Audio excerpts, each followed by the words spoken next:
আয়াতে কারিমার মধ্যে 201 নম্বর আয়াতে কারিমায় আল্লাহ রাব্বুল আলামিন জানিয়ে দিলেন হাবিব কাফের মুশরিকরা যে তারা দোয়া করে এই জমিনের মধ্যে তাদের সম্পদ বৃদ্ধি হোক, তারা ভালোভাবে খাবে। আপনার উম্মতের জন্য সারা বিশ্বের মুসলমানদের জন্য আমি এমন একটা দোয়া নাযিল করে দিলাম যে দোয়া তেলাওয়াত করলে তারা দুনিয়ার মধ্যে কল্যাণ করা হবে, দুনিয়ার মধ্যে ভালোভাবে বসবাস করবে, শান্তিতে বসবাস করবে এবং আখিরাতে আমি তাদের জন্য জাহান্নাম থেকে মুক্তি দিয়ে জান্নাতের ব্যবস্থা করব। সুবহানাল্লাহ। তাই কাফেররা দোয়া করতো দুনিয়ার জন্য, কিসের জন্য? রব্বানা আতিনা ফিদ দুনিয়া ওয়া মা লাহু ফিল আখিরাতি। তাহলে এই দোয়াটা কাফেরদের কাছে তাদের তারা দুনিয়াতে কিভাবে সুন্দর বিল্ডিং করবে, সুন্দর বাড়ি করবে, গাড়ি করবে, বসবাস করবে, এই চিন্তা তাদের ছিল না। আখিরাতকে তারা বিশ্বাস করত না। কিন্তু আল্লাহ রাব্বুল আলামিন সূরাতুল বাকারার 101 নম্বর আয়াতে কারিমায় জানিয়ে দিলেন, সবাই তেলাওয়াত করুন, রব্বানা আতিনা ফিদ দুনিয়া হাসানাতাও ওয়া ফিল আখিরাতি হাসানাও ওয়া কিনা আযাবান নার। আল্লাহু আকবার। আমরা প্রভু আল্লাহ পাক তার হাবিবকে শিখিয়ে দিলেন, হাবিব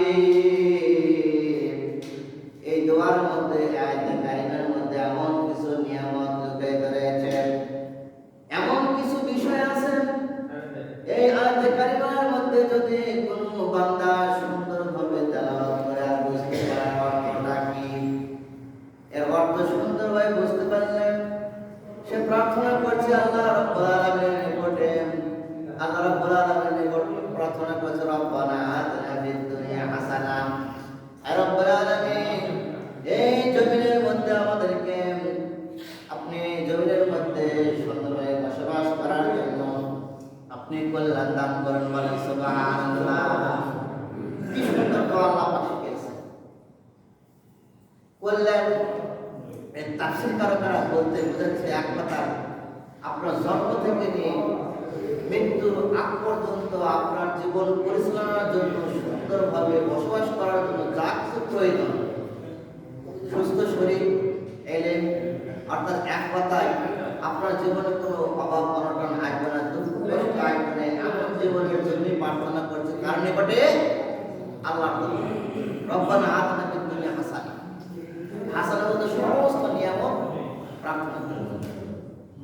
আর যেটা আখিরাতের জিন্দেগি আমরা মুক্তি চাচ্ছি জাহান্নামের আগুন থেকে। কোন আগুন থেকে? জাহান্নামের আগুন থেকে মুক্তি চাচ্ছি। কারণ কালকে আমাদের ময়দানে আল্লাহ রাব্বুল আলামিন আমাদেরকে জাহান্নাম থেকে মুক্তি দিয়ে আমাদের সবাইকে জান্নাত দিয়ে দেবেন। সুবহানাল্লাহ। আল্লাহ রাব্বুল আলামিন বললেন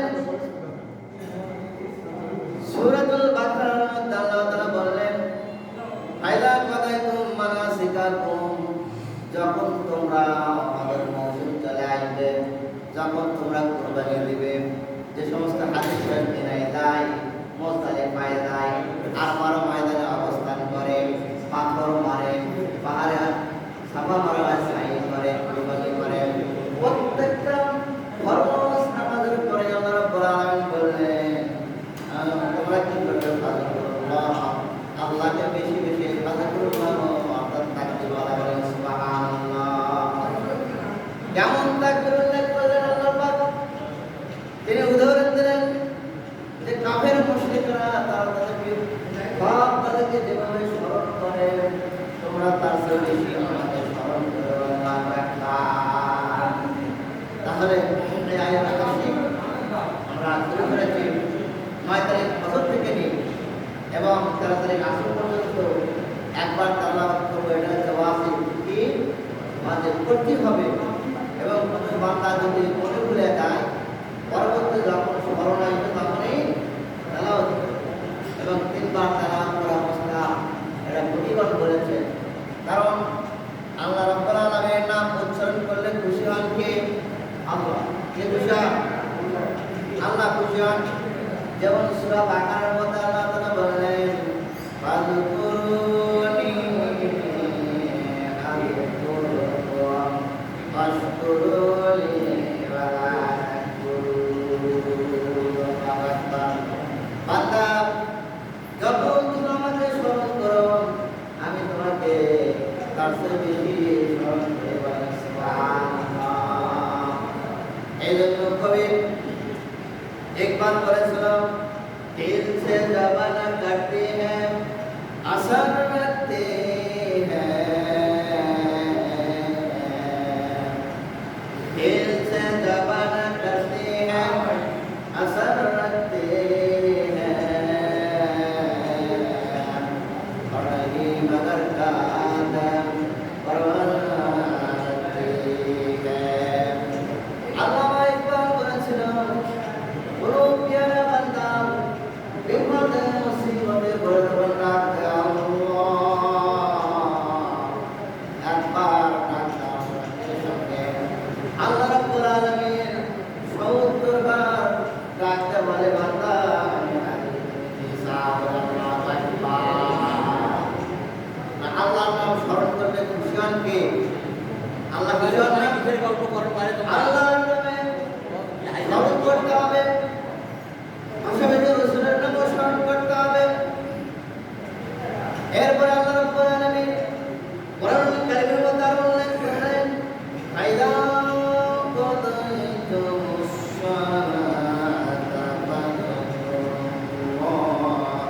কিয়ামান ওয়া qu'ুদান ওয়া আলা জুনুবিকুম। আল্লাহু আকবার।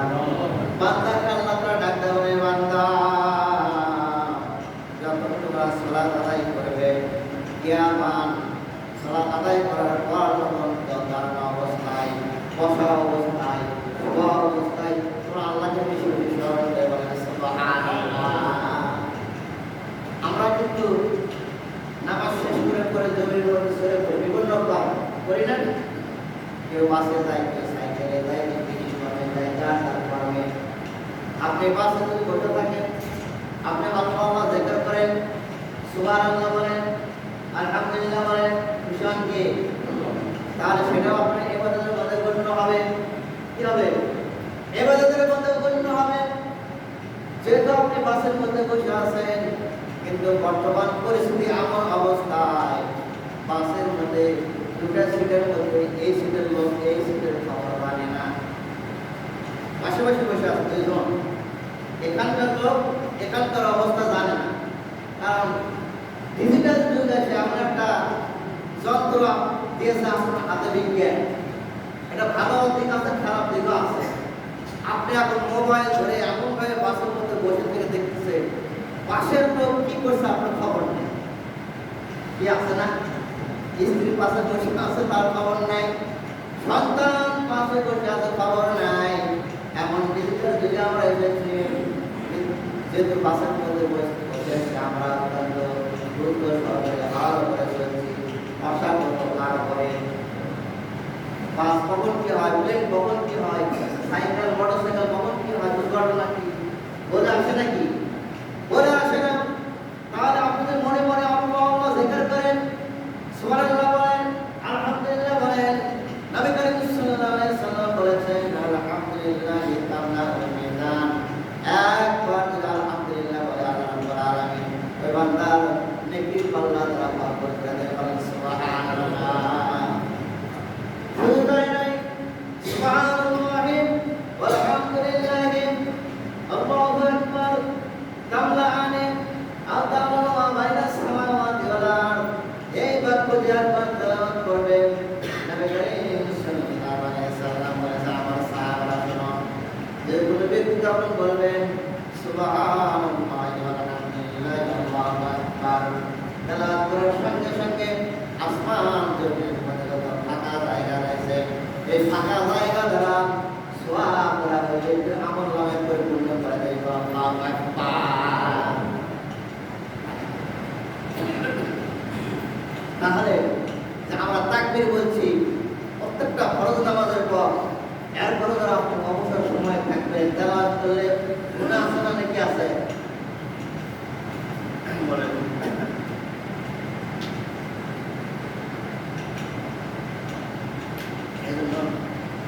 এই জন্য আমরা চেষ্টা করবো।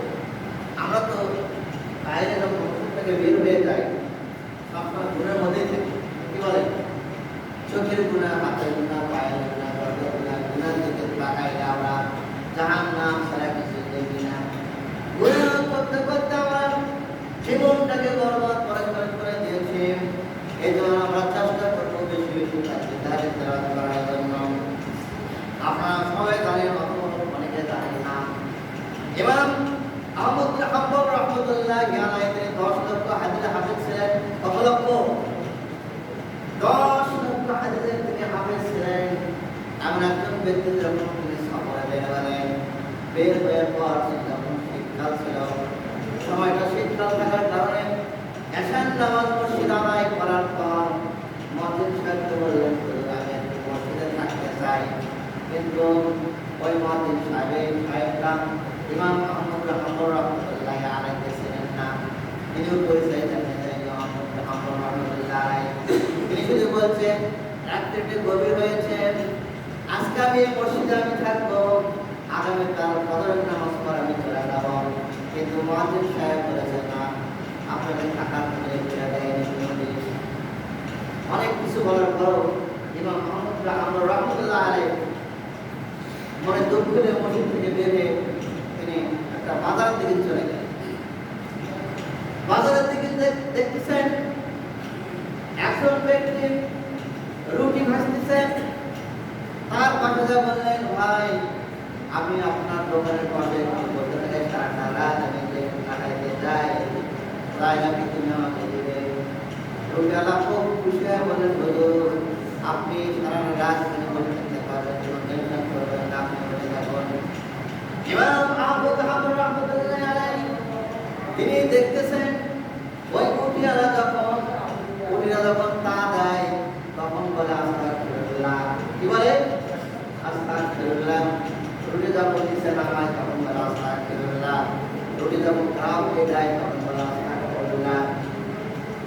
গ্রাহকের কাছ থেকে যখন টাকা নেয়, টাকা নেয় যখন রাখে, সবসময় বলে আস্তাগফিরুল্লাহ, বলে আল্লাহু আকবার। ইমাম আহমদ বিন হাম্বল রাহমাতুল্লাহি আলাইহি হতভম্ব হয়ে গেল। এই ব্যক্তিটা এত আস্তাগফিরুল্লাহ বলে কারণটা কি? ইমাম আহমদ বিন হাম্বল রাহমাতুল্লাহি আলাইহি ডাকতে বললেন, ভাইরা আপনি তো আরো কষ্ট করে আপনি ব্যবসা বাণিজ্য পরিচালনা করছেন, কিন্তু আপনি সবসময় যে তাকবীরটা করছেন আস্তাগফিরুল্লাহ, এর কারণটা কি? ওই উঠানা বলল, ওই ব্যক্তিটা বললেন, হুজুর আমি এই দোয়াটা এই জন্য বলি, এই দোয়াটা তেলাওয়াত করলেন আল্লাহ রাব্বুল আলামিন আমার সমস্ত আশা প্রার্থনা কবুল করেছে, বলেন সুবহানাল্লাহ। আমি যে দোয়াটা করি সেই দোয়া কবুল করেন কে? সেই আশায় আমি এই তাকবীরটা তেলাওয়াত করি।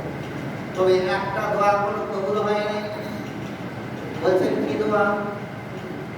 ওই উঠানা বলছেন, হুজুর আমি যত দোয়া আমার জীবনে আমি দোয়া করেছিলেন সমস্ত দোয়া কবুল হয়েছে, একটা দোয়া বাদ হয়েছে, জানি না এই দোয়াটা কবুল হবে কি আমি জানি না। ইমাম আহমদ বিন হাম্বল রাহমাতুল্লাহি আলাইহি বললেন যে বাবা তুমি বলো সেই দোয়াটা কি? ওই ব্যক্তি বললেন, হুজুর এই বিশ্ব জগতের মধ্যে একজন শ্রেষ্ঠ মুহাদ্দিস রয়েছে ইমাম আহমদ বিন হাম্বল রাহমাতুল্লাহি আলাইহি, তাকে আমি কোনোদিন দেখি নাই। আমি আল্লাহর দরবারে দোয়া করি আল্লাহ তাআলা যেন আমার এই ব্যক্তির সঙ্গে সাক্ষাৎ করায়। আল্লাহু আকবার। ইমাম আহমদ বিন হাম্বল রাহমাতুল্লাহি চোখের পানি আর ধরে রাখতে পারলেন না। খাওয়া করে তিনি কান্নাকাটি শুরু করে দেন, হায়রে একজন মুটিওয়ালা তাসবিহ তাহলিল তেলাওয়াত করে সব সময় বিন্দু মাত্র সময় নষ্ট করে না কি?